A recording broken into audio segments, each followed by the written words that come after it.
ഒരു മനുഷ്യൻ ചെയ്ത പാപത്താല് നമ്മളെല്ലാവരും പാപം ചെയ്ത് ദൈവദേശം നഷ്ടപ്പെടുത്തി. നമ്മളെല്ലാവരും ദൈവത്തിന്റെ ശത്രുക്കളാണ് പ്രിയപ്പെട്ടത്. പള്ളിയിലച്ഛനായാലും ശരി, അവനും പാപിയായതുകൊണ്ട് ദൈവത്തിന്റെ ശത്രുവാണ്. തിരുമേനിയായാലും ശരി, അവൻ പാപിയായതുകൊണ്ട് ദൈവത്തിന് മുമ്പിൽ ശത്രുവാണ്. അമ്പലത്തിലെ പോറ്റിയാണെങ്കിലും ശരി, അവൻ പാപത്തിൽ ജനിച്ചത് കൊണ്ട് അവനും ദൈവത്തിന്റെ ശത്രുവാണ്. ഈ പ്രസംഗിക്കുന്ന ഞാനും ദൈവത്തിന്റെ ശത്രുവായിട്ട് ഭൂമിയിൽ ജനിച്ചു. എന്നാൽ എനിക്കും ദൈവവും തമ്മിലുള്ള ശത്രുത്വം ഞാൻ യേശുക്രിസ്തുവിൽ മാറ്റിയെടുത്തു. അതാണ് ഞാൻ പറഞ്ഞു വരുന്നത്. യേശുക്രിസ്തു മുഖാന്തരം ഞാൻ ദൈവത്തോടുള്ള ശത്രുത്വം മാറ്റിയെടുത്തിരിക്കുന്നു.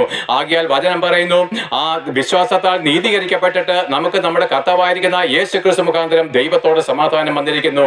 വിശ്വാസത്താൽ നീതീകരിക്കപ്പെട്ടിട്ട് നമ്മുടെ കർത്താവായിരിക്കുന്ന യേശുക്രിസ്തു മൂലം നമുക്ക് ദൈവത്തോട് സമാധാനം വന്നിരിക്കുന്നു. അപ്പോൾ ദൈവത്തിന്റെ ശത്രുവായിരിക്കുന്ന ഞാൻ ദൈവവുമായിട്ട് സമാധാനത്തിലേക്ക് വരുവാൻ കാരണക്കാരൻ യേശുക്രിസ്തുവാണ്. അവൻ സ്വർഗത്തിൽ പിതാവായ ദൈവത്തിന്റെ അടുക്കൽ നിന്ന് താഴെ ഭൂമിയിലേക്ക് ഇറങ്ങി വന്ന് നമ്മുടെ ദൈവത്തിന്റെ ശത്രുത്വമായിരിക്കും നമ്മുടെ പാപങ്ങൾ മുഴുവനും അവൻ സ്വയം ചുമലിലേറ്റി നമ്മുടെ പാപത്തിന്റെ ശിക്ഷയായിരിക്കുന്ന മരണം അവൻ എനിക്കും നിനക്കും പകരക്കാരനായിട്ട് ഏറ്റത് വഴി ഞാൻ വിശ്വസിച്ചു യേശുക്രിസ്തു എനിക്ക് വേണ്ടിയിട്ട് അത്രയും മരിച്ചത്. അപ്പോൾ യേശുക്രിസ്തു എന്റെ പാപത്തിന്റെ ശിക്ഷ ദൈവകോടതിയുടെ മുമ്പിൽ ഏറ്റത് വഴി, ഞാനത് അംഗീകരിച്ചത് വഴി എന്റെ പാപത്തിനെ ഇനി ശിക്ഷിപ്പാൻ ദൈവകോടതിക്ക് അധികാരമില്ല.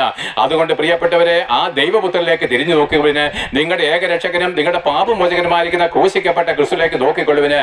2000 വർഷങ്ങൾക്ക് മുമ്പ് ഭൂമിയുടെ മധ്യഭാഗമായിരിക്കുന്ന യെരുശലേമില്, ആ ഗോൽഗോഥ മലമുകളില്, ആകാശത്തിനും ഭൂമിക്കും മധ്യേ ദൈവത്തിനും മനുഷ്യർക്കും ഇടയിൽ നിന്നുകൊണ്ട് 2 കള്ളന്മാരുടെ മധ്യേ 3 ആണിമേൽ ഒരുവൻ ക്രൂശിൽ തൂങ്ങി കിടക്കുന്നത് കണ്ടു. ആ ലോകത്തിലുള്ള സകല മനുഷ്യരുടെയും ഏകരക്ഷ ഈ ക്രൂശിക്കപ്പെട്ട ക്രിസ്തുവാണ്. ആ ക്രൂശിൽ നിന്ന് ഒഴുകിയിറങ്ങിയ പരിശുദ്ധ രക്തമാണ് നിങ്ങളെ കഴുകേണ്ടത്.